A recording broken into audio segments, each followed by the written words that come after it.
Yan, good morning mga boss. So, dito tayo sa Lupon ngayon, may tatrabahuin tayong D65EX. So, ang problema nito mga boss is overheating. So, ayan mga boss, tingnan natin yung fan motor niya. Tapos, titestingin natin ngayon. So, nagpalit muna tayo ng hydraulic filter. So, ayan mga boss, papalitan muna natin yan. So, ayan mga boss. Bulldozer yan mga boss, D65EX. Ayan mga boss, umakyat tayo dito sa taas. So ito yung tumambat sa atin. Minaklas na nila yung operator seats dito sa operator's cabin. So ayan mga boss, matinding troubleshooting na yung ginawa nila dito. So hindi pa rin hindi pa rin gumana yung hindi pa rin nawala yung overheating, kaya pinapuntahan na sa atin mga boss. So first time na pala natin gumawa ng ganito mga boss. So hopefully makuha natin ito mga boss. So ayan mga boss, titistingin na natin paanda rin. Ayan, yan yung chip mechanic natin. Alulu! So ayan, paanda rin natin mga boss. Observe lang natin yung, sige.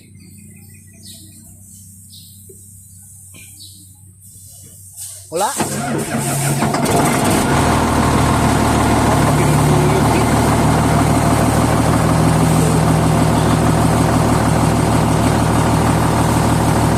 ayan mga boss, ayaw talagang umikot. Yan, RPM daw. Ayaw talagang umikot mga boss.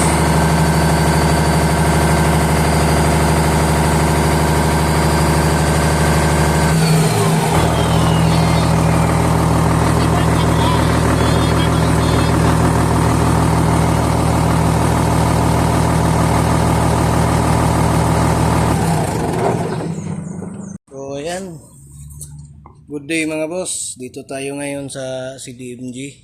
Diyan si Janjan, yung fabricator natin. So for today's video mga boss, lapping na naman tayo. So yan yung mga boss, binaklas natin doon sa Lupon.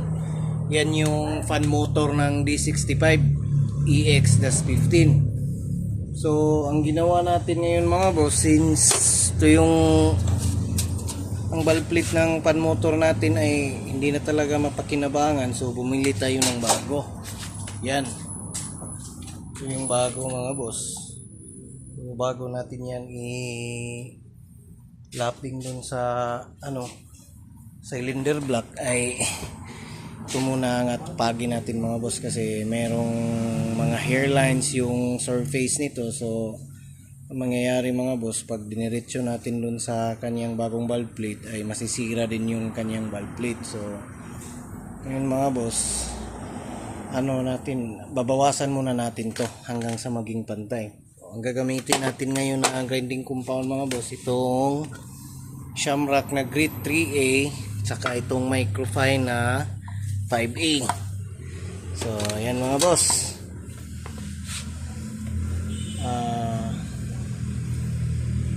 importante ito mga boss, kasi ito yung dito nakasalalay yung yung bilis ng ikot ng ating fan blade. Kasi yung fan blade ng D65 mga boss ay motor drive na siya, hindi na siya engine driven. So yan mga boss, importante ito na maganda yung lapat niya sa kanyang valve plate para po walang maging internal leak, at saka maiwasan din natin yung pag high pressure ng ating hydraulic system. So yan mga boss, let's proceed.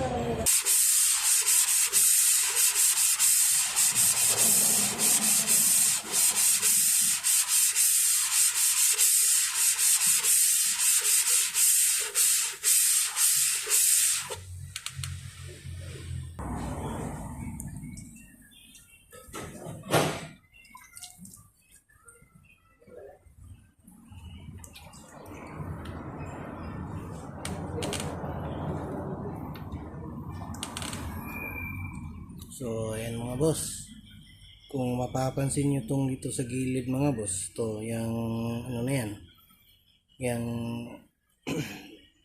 hindi pa gaspang tingnan yan, yan mga boss, yung makinis na yan. Dapat yan mga boss ay bago tayo gumamit ng microfine ay dapat wala na yan. So yan yung hahabulin natin ngayon mga boss, para maging sure talaga tayo na pantay ang ating cylinder block. So continue na.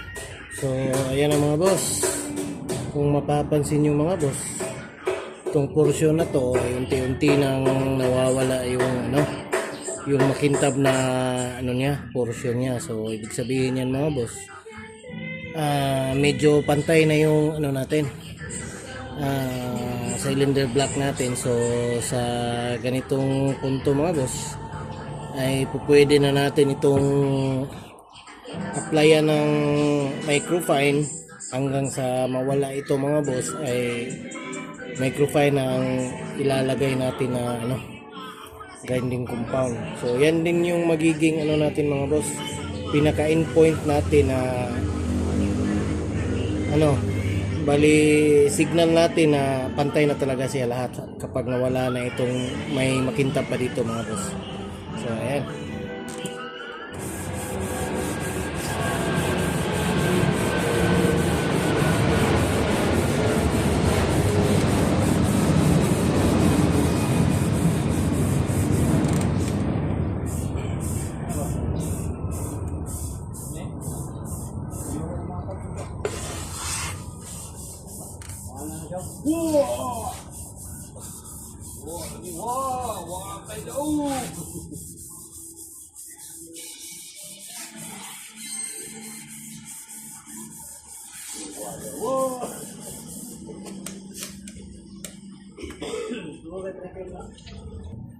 So yan na mga boss, ito na yung ito na yung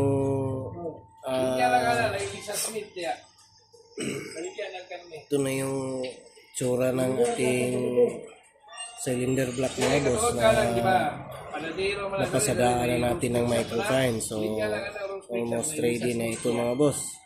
So konti na lang yung kulang, kailangan na lang natin na maging smooth yung surface niya.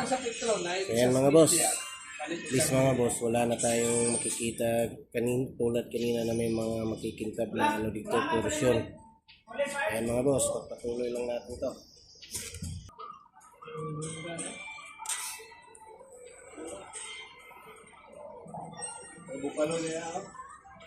Ayan na mga boss, makinis na. So pwede na yan mga boss. So kailangan na lang natin tong i-lapping kasama yung valve plate niya mga boss, para maganda yung kanyang magiging performance dun sa kanyang unit. So yan lang mga boss, kain muna tayo. So yan lang mga boss, maglalaping na tayo dito sa valve plate saka itong cylinder block. So microfine lang ang gamitin nyo mga boss kapag ganito na, magsisiting na. Yan mga boss, yan lang, ikot lang ng konti mga boss. Ayop ko analog ka na lang, kuha ng kamot diya okay.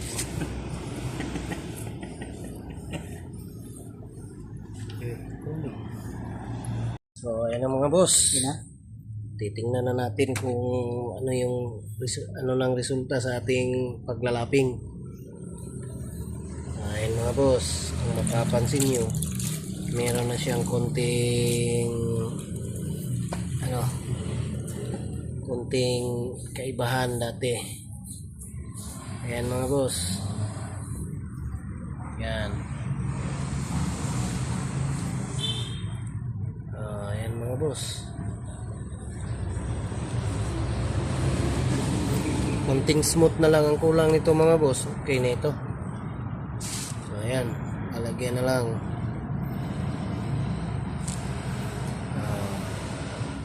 So yung ginamit natin dito mga boss, microfine na grinding compound. So continuous lang yan mga boss hanggang sa maging smooth.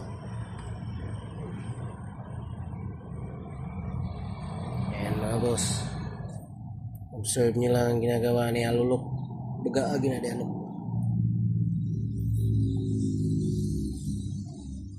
Dito naman sa ano mga boss, yan. Ganda na yung kanyang lapat. Tapos install na ni Alulok yung na-symbol natin na unpump ng D65. So ito nga pala yung unit mga boss. D65. Yan mga boss. So ito yung problema nito mga boss. Mahinang umikot.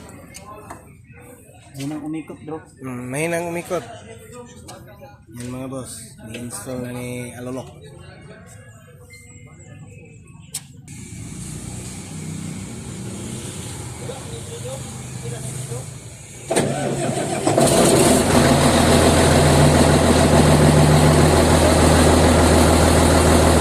Epic, suka!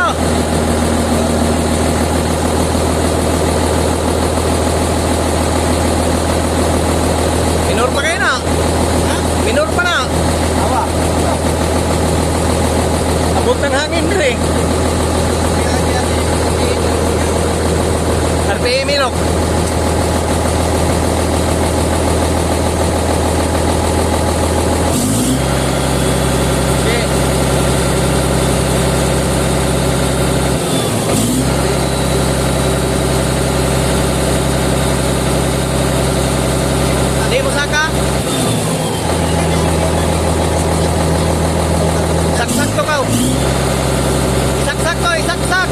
Saksak.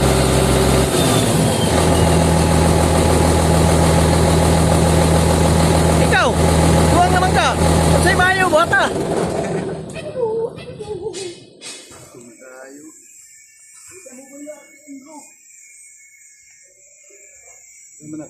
Wala mo ka mo tiyak yung pool niya. Iba ka na mo to. Ikaw.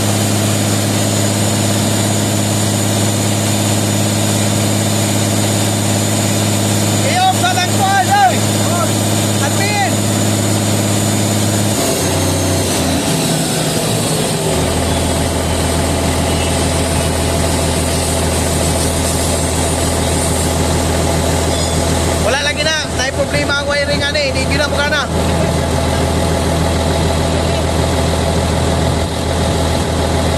Wala. Wala lagi. Clean. CLN. Balik normal.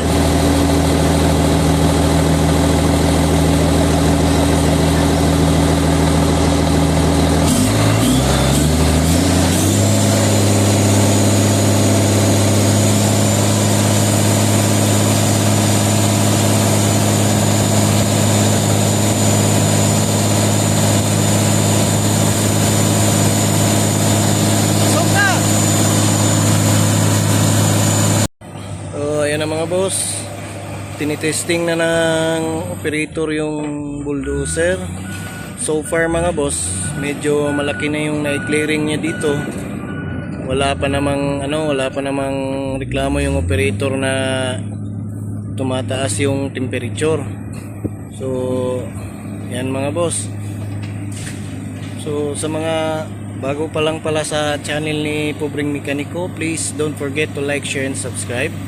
At pakihit na rin yung notification bell para po maging updated kayo sa mga bagong videos na i-upload ni Pobreng Mekaniko. So yan lang muna ngayon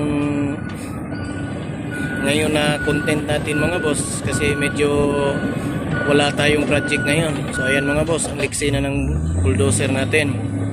So yan mga boss, so far hindi na yan umiinit.